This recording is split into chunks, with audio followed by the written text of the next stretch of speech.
নমস্কার বন্ধুরা। তো আমি কিন্তু বিয়েবাড়ি যাওয়ার জন্য একদম তোড়জোড় শুরু করে ফেলেছি, তোমরা দেখতেই পাচ্ছ।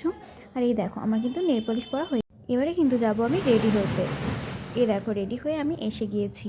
এই শাড়িটা কিন্তু আমার দিদির শাড়ি, আর আমাকে কেমন লাগছে অবশ্যই কমেন্টে জানিও। এবারে আমরা কিন্তু বেরিয়ে পড়বো বিয়েবাড়ি যাওয়ার জন্য। এই দেখো এই গিফটটা কিন্তু আমরা ওখানে যাওয়ার জন্য নিয়েছি, বেরিয়ে পড়লাম বিয়েবাড়ির জন্য।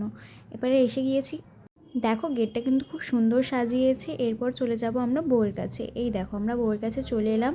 এখানে এসে কিছু ফটো ভিডিও নিয়ে তারপরে আমরা চলে যাব কিন্তু মেন জায়গায়।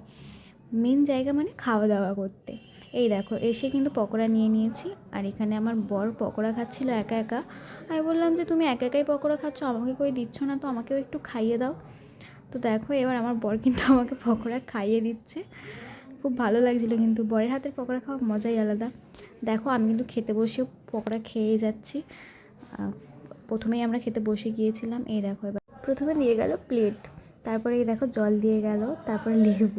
এরপরে কিন্তু চলে এলো নানা চানা পনির, তারপরেই দিয়ে গেল ভেজ ডাল, আর ছুরি এলো ভাজা।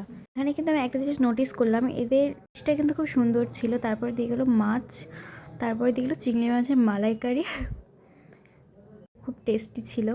এরপরেই চলে এলো পোলাও আর চিকেন, তারপরে দিয়ে গেল চাটনি, পাঁপড়, সন্দেশ, তারপরে ছিল রসগোল্লা, তারপরে এই দেখো আইসক্রিম। এবারে আমি বাড়ি চলে এসেছি খাওয়া দাওয়া করে। শীতের রাতে বেশিক্ষণ থাকা যাবে না কোথাও। এবারে আমরা চলে এসেছি, এসে কিন্তু আমরা ঘুমানোর জন্য যাব। টাটা। ভিডিওটা কেমন লাগলো অবশ্যই কিন্তু কমেন্টে জানিও, আর তোমাদের কেমন ভিডিও দেখতে পছন্দ করছো তোমরা সেটাও জানিও। লাইক কমেন্ট শেয়ার করো। Tata, good night.